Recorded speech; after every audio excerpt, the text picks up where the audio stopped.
Welcome back to True Crime Vault. We're excited you're here, and even more excited to share big news. We've launched a new channel with fully edited 3D true crime stories, where every heist and crime is brought to life in stunning detail. Enjoy today's story, and don't miss seeing the most shocking crimes with your own eyes on our new channel. Port of Long Beach, California, March 14th, 2022.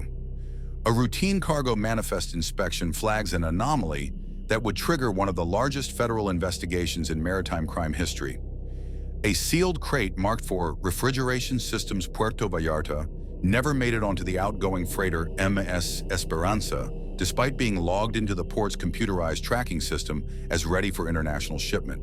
The crate was supposed to be loaded onto the vessel as part of a routine export operation, but when customs officials conducted their pre-departure inspection, the container was nowhere to be found in the ship's cargo hold or in any of the temporary staging areas where freight awaits final processing. Before we dive into this incredible story, make sure to subscribe to the channel and hit that notification bell. Leave a like if you're ready for a story that will change how you think about airline security, and comment below with your city so I know where my viewers are watching from around the world. Security footage review reveals one man working alone near the crate's holding area during the overnight hours when minimal staff were present to monitor activities throughout the vast port complex. The man is identified as Daniel Reyes, a 38-year-old dock electrician who had been employed as a contract worker at the Port of Long Beach for 18 months, maintaining electrical systems and surveillance equipment that were essential for port operations. By the time port security officials notified Department of Homeland Security investigators about the missing crate, Daniel Reyes has vanished without reporting to work or contacting supervisors to explain his absence. His personal vehicle, a white 2007 Toyota Tacoma pickup truck, is missing from the employee parking area where he normally left it during work shifts. Most significantly, computer logs show that his security access card was used to disable surveillance cameras in the freight handling area for exactly 17 minutes during the time period when the crate disappeared. By 9 a.m., federal investigators confirmed through intelligence sources that the missing crate was not actually containing refrigeration equipment, but was instead a concealed cartel cash shipment designed to transport drug proceeds from American cities back to criminal organizations in Mexico. Estimated value of the stolen cargo is $12 million in laundered currency that had been vacuum sealed and disguised as industrial equipment to avoid detection during routine customs inspections. Daniel Reyes was 38 years old when he decided to steal $12 million from a Mexican drug cartel, and everything about his background suggested he was an unlikely candidate for such an ambitious crime. Born and raised in San Diego, California, Daniel had grown up in a working-class family where military service was considered an honorable path to steady employment and valuable job training that could provide security throughout an adult career. After graduating from high school, Daniel enlisted in the United States Navy, where he received specialized training as an electronics technician, responsible for maintaining sophisticated electrical systems aboard ships that operated throughout the Pacific Ocean. His military service included deployments to Japan, South Korea, and various Pacific islands where American naval forces maintained bases and conducted operations designed to protect American interests in the region. Daniel's Navy training included extensive education in electrical engineering, computer systems, surveillance technology, and security procedures that would prove valuable in civilian employment after his military service ended. He learned to work independently in challenging conditions, to troubleshoot complex technical problems under pressure, and to maintain equipment that was essential for the safety and effectiveness of expensive military assets. After leaving the Navy, Daniel found civilian employment in the electrical contracting industry, using his military training and security clearance to obtain positions that required specialized technical knowledge and the ability to work in secure facilities where background investigations were mandatory for all personnel. Daniel was hired as a contract electrician at the Port of Long Beach in September 2020, during a period when port operations were expanding rapidly due to increased international trade and the need to upgrade aging electrical infrastructure that supported cargo handling equipment, surveillance systems, and communication networks essential for managing one of the busiest shipping facilities in North America. His job responsibilities included maintaining electrical systems throughout the port complex, troubleshooting problems with surveillance cameras and security equipment, and ensuring that lighting, power distribution, and emergency systems functioned properly during 24-hour operations that processed thousands of shipping containers every day. Daniel's position required Level 2 security clearance that granted him access to restricted areas and sensitive equipment that were normally off-limits to most port employees. Daniel was known among supervisors and co-workers as quiet, reliable, and often willing to stay late to work on maintenance issues that could not be addressed during busy daytime hours when cargo operations were at peak activity. His technical competence and willingness to work independently made him valuable to port management, who needed electricians capable of handling complex problems without requiring constant supervision or detailed instructions. Daniel lived in a rented studio apartment in East Los Angeles, maintaining a modest lifestyle that reflected the income available to contract workers in the electrical trades. His living arrangements were simple and functional, with minimal personal possessions and no indication of expensive hobbies or lifestyle choices that would require income beyond what he earned through legitimate employment at the port facility.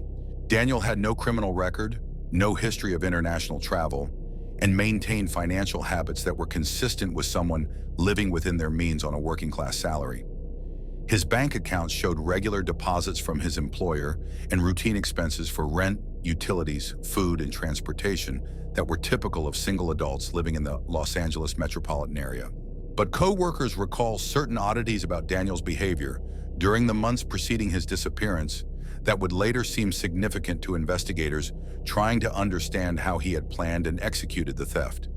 Daniel frequently worked alone during overnight shifts when fewer people were present to observe his activities, and he had developed an unusual interest in surveillance blind spots throughout the port facility that seemed to go beyond what would be necessary for his normal electrical maintenance duties. More significantly, Daniel had recently purchased high-end tools and electronic equipment that were more expensive than what would typically be needed for routine electrical work. He had also acquired a second prepaid cellular phone that could not be traced through normal law enforcement databases, suggesting that he was preparing for activities that required communication security and anonymity. His lease agreement was month to month rather than the longer-term arrangements that most people prefer for financial stability, and all security deposits and rent payments were made in cash rather than through checks or electronic transfers that would create financial records. Daniel had no known family members in the Los Angeles area and maintained minimal social connections with co-workers or neighbors who might have noticed changes in his behavior or preparations for criminal activities. The Port of Long Beach is one of the busiest shipping facilities in North America, processing millions of tons of cargo annually and serving as a critical gateway for international trade between the United States and countries throughout Asia, Central America, and South America. The port's size and volume of activity make it attractive to criminal organizations that need to move illegal cargo through legitimate commercial channels without attracting attention from law enforcement agencies. Federal authorities had confirmed through intelligence gathering and undercover operations that the missing crate was part of a sophisticated cartel money laundering operation that used the port's shipping infrastructure to transport drug proceeds from American cities back to criminal organizations in Mexico and Colombia. The system worked by disguising cash shipments as legitimate industrial cargo that would not attract detailed scrutiny during routine customs inspections. Crates labeled as containing industrial parts, machinery, or equipment were actually packed with millions of dollars in vacuum-sealed currency that had been collected from drug distribution networks operating throughout California, Nevada, Arizona, and other Western states. The money was professionally packaged to prevent detection by drug-sniffing dogs, treated with chemical masking agents to eliminate odors that might attract attention from customs officers, and hidden inside legitimate-appearing cargo containers that bore appropriate documentation and shipping labels. The operation relied on shell companies registered in Mexico and Colombia that appeared to be legitimate importers of American industrial equipment, but were actually fronts for money laundering activities designed to integrate drug profits into legal financial systems. These companies maintained business records, paid taxes, and conducted routine commercial transactions that provided cover for criminal operations while making it extremely difficult for law enforcement agencies to distinguish between legitimate and illegal shipments. Inside port zones, the operation depended on corrupt contractors, unaware handlers, or employees who could be recruited to facilitate the movement of cash-containing crates between ships, trucks, and temporary storage areas without attracting attention from security personnel or customs officials.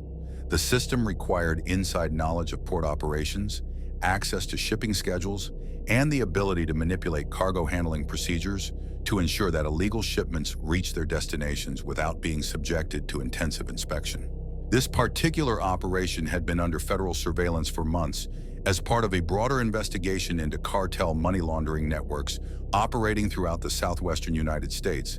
But the crate containing $12 million in cash vanished before federal agents could intercept it as planned, suggesting that someone with inside knowledge had discovered the investigation and acted to steal the money before law enforcement could seize it as evidence.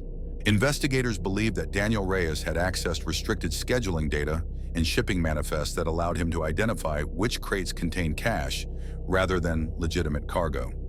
His position as an electrician responsible for maintaining computer systems and surveillance equipment would have given him opportunities to access information that was normally restricted to senior port officials and customs inspectors.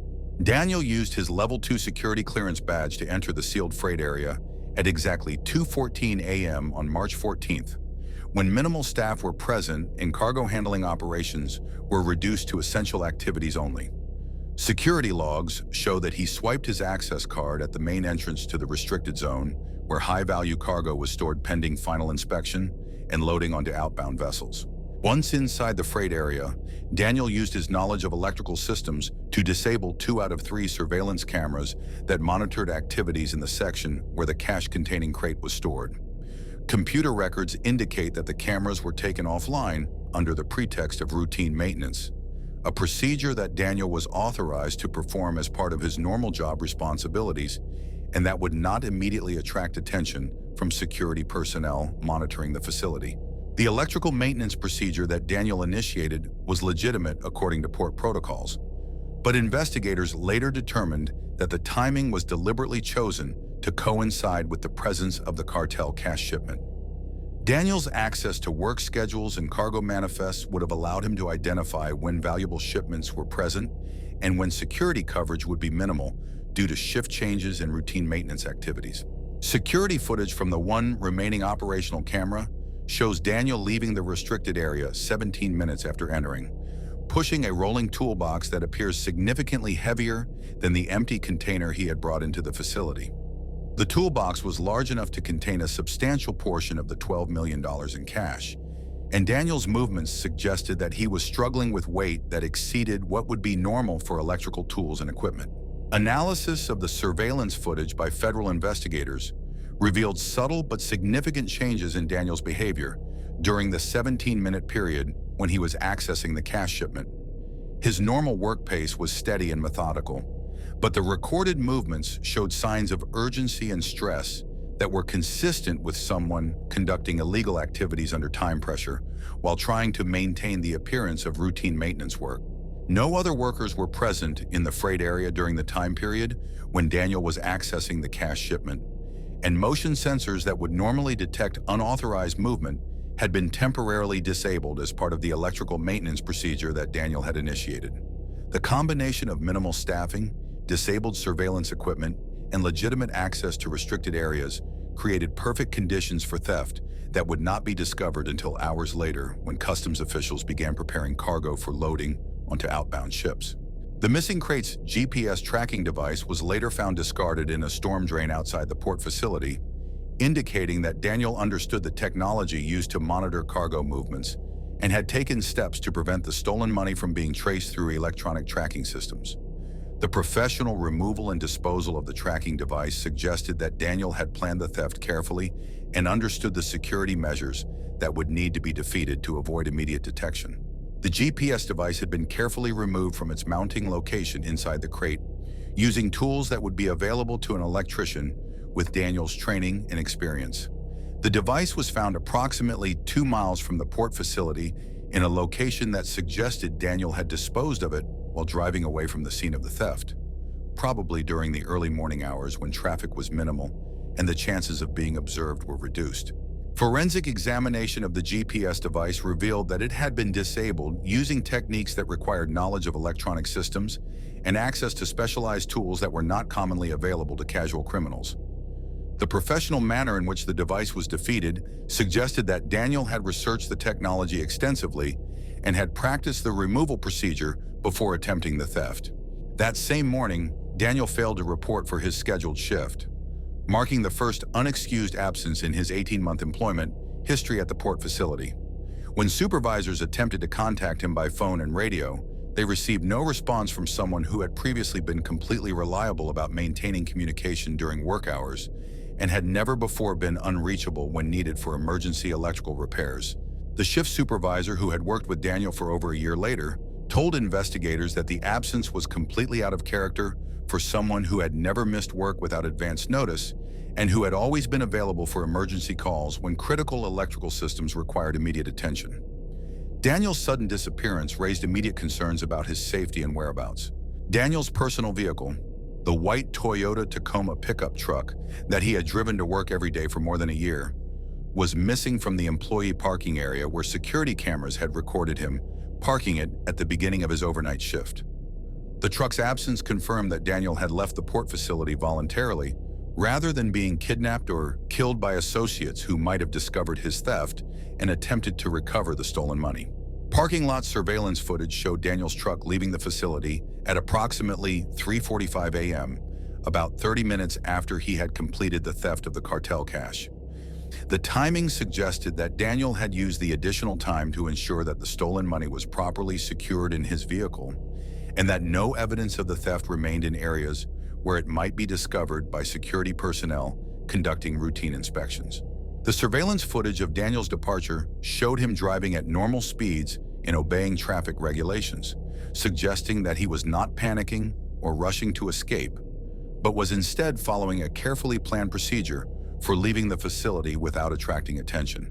His calm demeanor during the departure was consistent with someone who had spent considerable time planning the theft and was confident that his escape plan would succeed. Police officers and Department of Homeland Security agents visited Daniel's studio apartment the following day as part of the initial investigation into his disappearance and the missing cartel cash. The apartment was located in a complex that housed many port workers and other blue-collar employees who needed affordable housing near their workplaces, making Daniel's residence typical of people employed in similar positions. The apartment was unlocked, suggesting that Daniel had not expected to return or had deliberately left it accessible to investigators who would certainly search for clues about his whereabouts and plans. The unlocked door was unusual for someone living in an urban area where crime rates made security precautions essential, suggesting that Daniel had made a conscious decision to facilitate the investigation or had been too rushed to secure the premises properly. Inside the apartment, investigators found a scene that suggested hasty but organized departure rather than panicked flight. The kitchen was clean with food still in the refrigerator, indicating that Daniel had not been planning to leave permanently when he last returned home. However, a packed go bag was missing from his bedroom closet, along with clothes and personal items that would be necessary for extended travel or relocation to a new area. The go bag had been mentioned by Daniel's landlord during routine conversations about tenant preparedness for emergencies, and its absence suggested that Daniel had been maintaining readiness for rapid departure even before the theft occurred. The bag was described as containing emergency supplies, cash, identification documents, and other items that would be essential for someone who needed to disappear quickly. A desk drawer had been completely emptied of documents, financial records, and other papers that might have provided information about Daniel's plans or destination. The systematic removal of personal information suggested that Daniel understood the importance of eliminating evidence that could help law enforcement agencies track his movements or identify people who might be assisting his escape. Computer equipment that had been observed in the apartment during previous visits was missing, including a laptop computer and external hard drives that might have contained information about Daniel's research into the cartel operation or his plans for disposing of the stolen money. The removal of electronic equipment suggested that Daniel was concerned about digital evidence that could be recovered through forensic analysis. Most intriguingly, investigators found a crumpled note in the apartment's wastebasket that contained only 3 words written in Daniel's handwriting: no second chances. The message's meaning was unclear, but it suggested that Daniel understood the serious consequences of stealing from a criminal organization that was known for violent retaliation against people who interfered with their operations. The note could have been a reminder to himself about the importance of executing his escape plan perfectly, or it could have been a message about his understanding that cartel organizations do not forgive theft, and that his survival would depend on disappearing completely before they could locate and kill him. The phrase also suggested that Daniel believed he would have only one opportunity to escape successfully, and that any mistakes would result in capture or death. Handwriting analysis confirmed that the note was written by Daniel, but the context and timing could not be determined through forensic examination. The note could have been written weeks before the theft as part of his planning process, or it could have been composed immediately before his departure as a final reminder of the stakes involved in his criminal enterprise. The apartment search also revealed evidence that Daniel had been conducting extensive research into maritime law, international shipping procedures, and electronic surveillance systems during the months preceding the theft. Books, magazines, and printed articles about these topics were found throughout the apartment, suggesting that Daniel had been studying the technical and legal aspects of the operation he was planning to commit. Of particular interest to investigators was a collection of nautical charts and tide tables for the California coast, along with information about seasonal weather patterns, Coast Guard patrol schedules, and commercial shipping traffic that could be relevant to someone planning to escape by sea. The maritime research materials suggested that Daniel might have been considering using his Navy training and knowledge of coastal waters to evade capture after committing the theft. Navigation equipment, including GPS devices, marine radios, and compass systems, was missing from the apartment, along with camping gear and survival supplies that would be useful for someone planning to live independently in remote areas or aboard a vessel for extended periods. The missing equipment confirmed that Daniel had been preparing for an escape plan that might involve maritime travel or wilderness survival. Financial records found in the apartment showed that Daniel had been living modestly within his means, but they also revealed several unusual cash withdrawals and purchases during the weeks preceding the theft. Large amounts of cash had been withdrawn from his bank accounts and spent on items that were not consistent with his normal living expenses, suggesting that he had been accumulating resources and supplies needed for his escape plan. Receipts found in the apartment showed purchases of prepaid cellular phones, money orders, traveler's checks, and other financial instruments that could be used for anonymous transactions or converted to cash without creating traceable records. The financial preparations suggested that Daniel had been planning his escape for several months and had carefully considered how to avoid detection through electronic financial monitoring. Federal investigators immediately launched a comprehensive manhunt that included coordination between multiple law enforcement agencies, international cooperation with Mexican authorities, and deployment of resources normally reserved for tracking international terrorists and other high-priority fugitives. The investigation team included FBI agents specializing in organized crime, DEA personnel with expertise in cartel operations, and Homeland Security investigators who understood port security and cargo trafficking methods. The scale of the federal response reflected both the seriousness of the theft and the potential national security implications of having a person with Daniel's military background and technical knowledge operating as a fugitive who had demonstrated willingness to commit crimes against dangerous criminal organizations. Federal authorities were concerned that Daniel might attempt to sell his knowledge of port security procedures to other criminal groups or foreign intelligence agencies that could use the information to plan attacks against American infrastructure.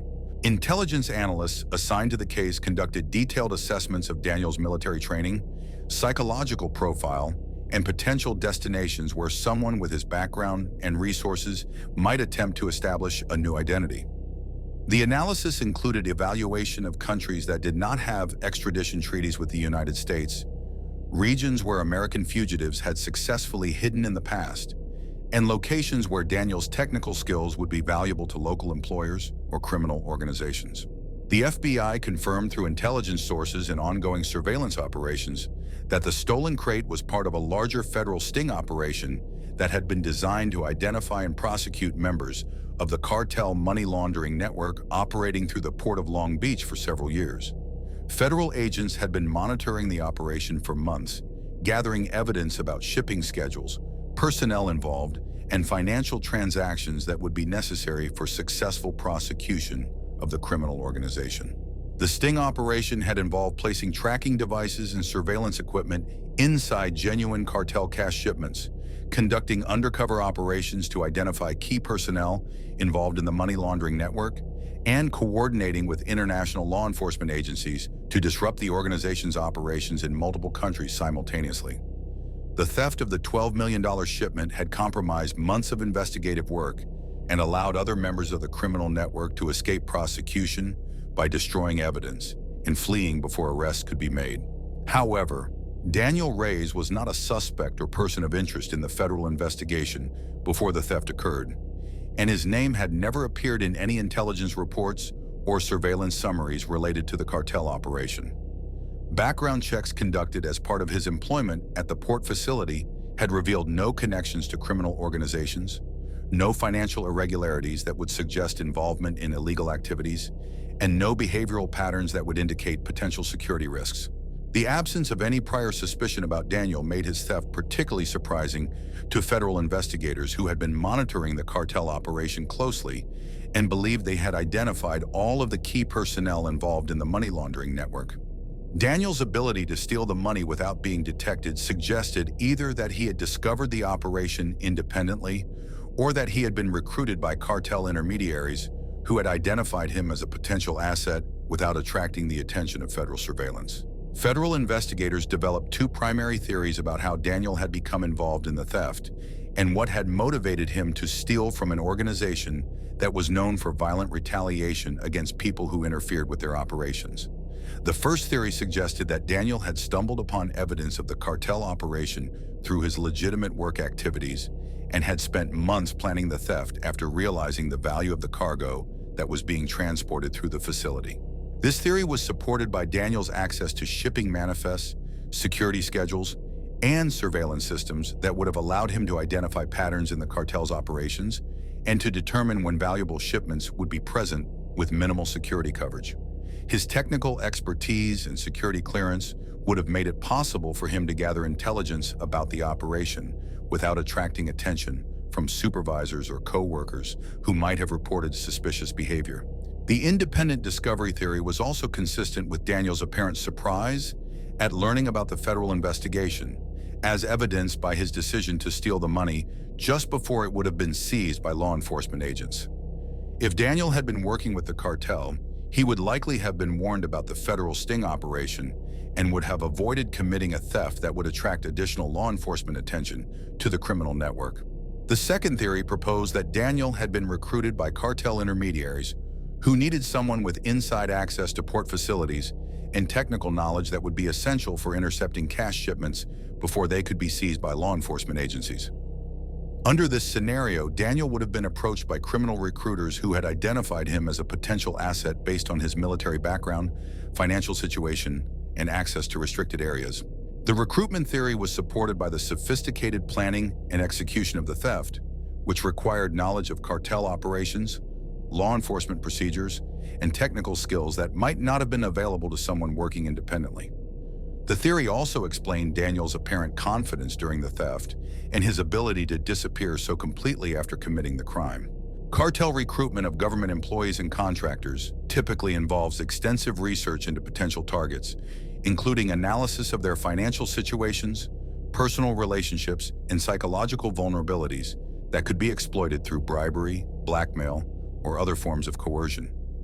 Daniel's modest lifestyle, lack of family connections, and access to valuable information would have made him an attractive target for criminal recruiters seeking to develop inside sources within port security operations. However, the recruitment theory was complicated by the absence of any evidence that Daniel had been in contact with known cartel associates or had received payments from criminal organizations before the theft occurred. Financial investigations revealed no unexplained income, no unusual expenditures that might indicate criminal involvement, and no communication with individuals who were under federal surveillance as part of the money laundering investigation.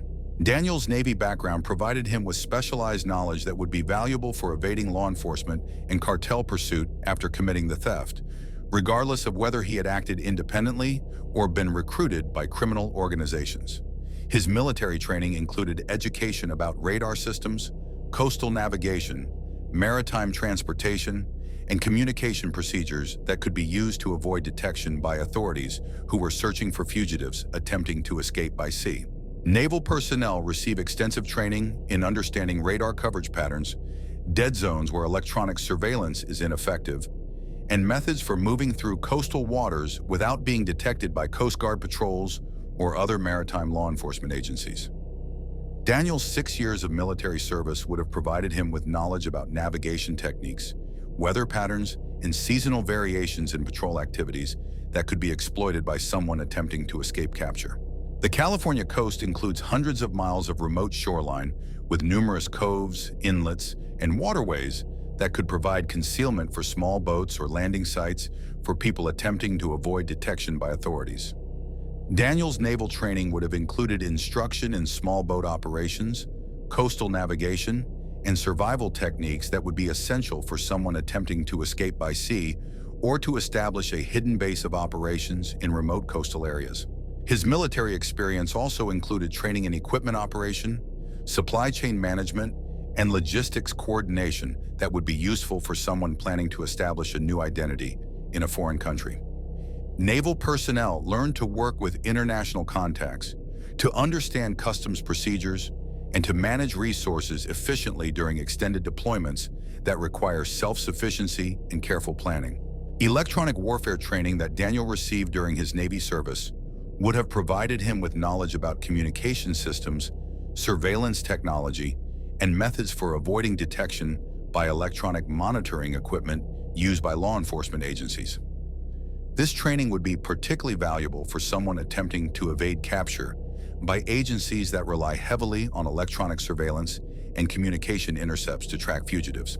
The combination of technical knowledge, operational experience, and understanding of law enforcement procedures would have made Daniel particularly effective at planning and executing an escape that would be difficult for authorities to track or predict. His military background suggested that he would be capable of living independently in challenging conditions and of maintaining operational security that would prevent detection by sophisticated investigation techniques. Knowledge of radar gaps along the California coast would be particularly valuable for someone planning to escape by sea because these areas provide windows where small vessels can move without being detected by Coast Guard surveillance systems or civilian air traffic control radars that are sometimes used to monitor maritime activities. Daniel's naval training would have included instruction in how to identify and exploit these gaps in coverage. Coastal waters knowledge gained during Daniel's military service would include understanding of currents, tides, weather patterns, and seasonal variations that affect maritime navigation and safety. This information would be essential for someone planning to use small boats or other watercraft to travel along the coast or to reach destinations in Mexico or other countries that could provide sanctuary for American fugitives. Equipment smuggling techniques learned during Daniel's Navy service could be adapted for moving large amounts of cash or other valuable cargo without attracting attention from customs officials or law enforcement agencies. Military personnel are trained in methods for concealing sensitive equipment during transportation and for using legitimate shipping channels to move materials that require special security measures. Despite extensive investigation using sophisticated tracking technologies, financial monitoring systems, and intelligence networks that had successfully located other fugitives who had attempted to disappear after committing federal crimes, no trace of Daniel Reyes or the $12 million in stolen cartel cash has ever been discovered. The complete absence of leads or evidence has frustrated investigators who have deployed extensive resources in attempting to solve the case. The investigation has included deployment of some of the most advanced tracking technologies available to federal law enforcement agencies, including satellite surveillance systems, electronic communication monitoring equipment, and financial transaction analysis tools that can detect patterns of activity associated with fugitives attempting to establish new identities or access hidden assets. Satellite surveillance has been used to monitor remote coastal areas, wilderness regions, and international border crossings, where Daniel might have attempted to establish a hideout or to leave the United States without being detected by immigration authorities. High-resolution imaging systems can detect human activity, vehicle movements, and construction projects that might indicate the presence of someone attempting to live off-grid in remote locations. Electronic monitoring systems have been programmed to detect any use of Daniel's social security number, driver's license, credit cards, or other identification documents that would create records in government databases or commercial systems. The monitoring includes searches of employment records, medical systems, utility accounts, and other services that typically require official identification for access. Financial transaction analysis has focused on detecting patterns of cash usage, money transfers, or other financial activities that might indicate Daniel's presence in specific geographic areas or his attempts to convert stolen cash into other forms of wealth that would be easier to use without attracting attention. The analysis includes monitoring of currency exchange operations, precious metals dealers, and other businesses that commonly handle large cash transactions. Border Patrol records show no evidence that Daniel attempted to cross into Mexico through official ports of entry, but investigators acknowledge that the extensive network of smuggling routes along the California-Mexico border would have provided numerous opportunities for someone with sufficient resources to cross illegally without being detected by immigration authorities. The border region includes hundreds of miles of remote terrain where crossings could occur without observation by patrol agents or surveillance systems. Illegal border crossing operations are sophisticated enterprises that utilize detailed knowledge of patrol schedules, surveillance equipment locations, and geographic features that provide concealment for people attempting to enter or leave the United States without official documentation. Daniel's military training and access to $12 million in cash would have made it possible for him to purchase assistance from professional smuggling organizations that specialize in moving high-value clients across international boundaries. Mexican authorities have been cooperative in searching for Daniel and monitoring intelligence sources that might provide information about American fugitives seeking sanctuary in their territory.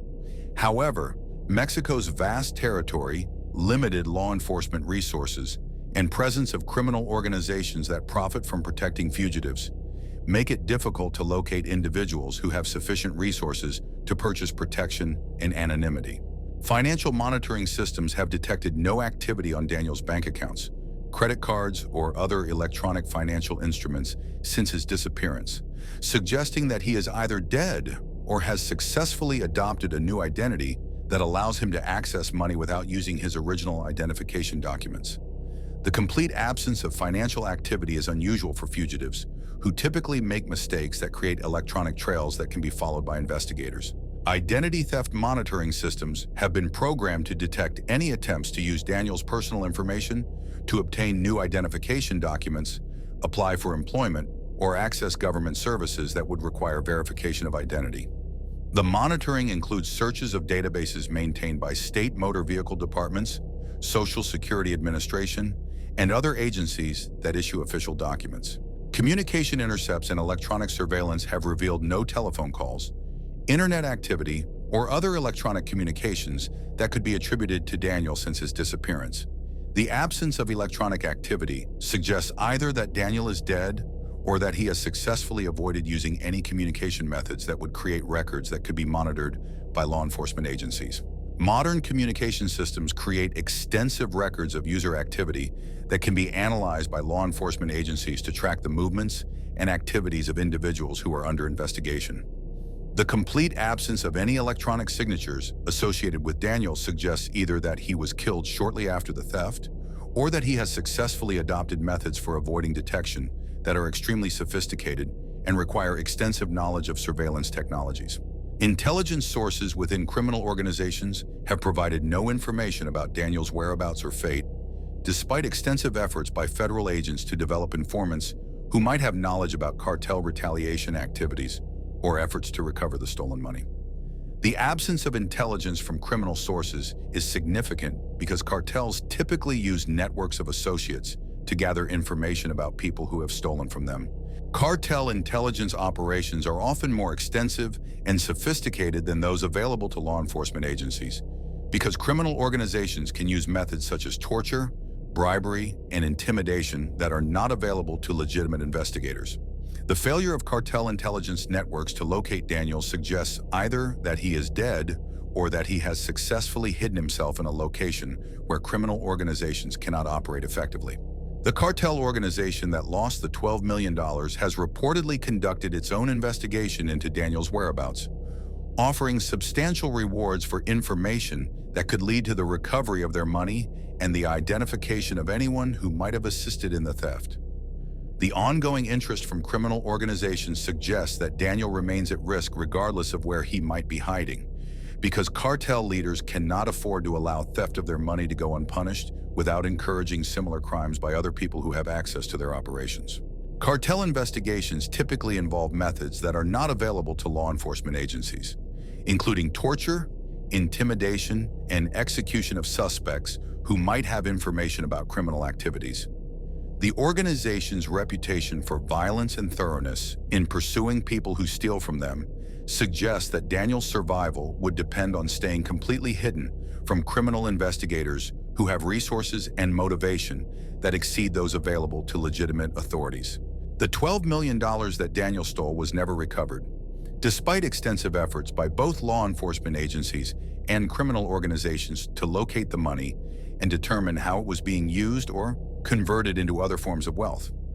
The absence of any trace of the stolen cash suggests that Daniel either destroyed it, which is unlikely given the amount involved, or successfully converted it into assets that cannot be traced through normal investigative methods.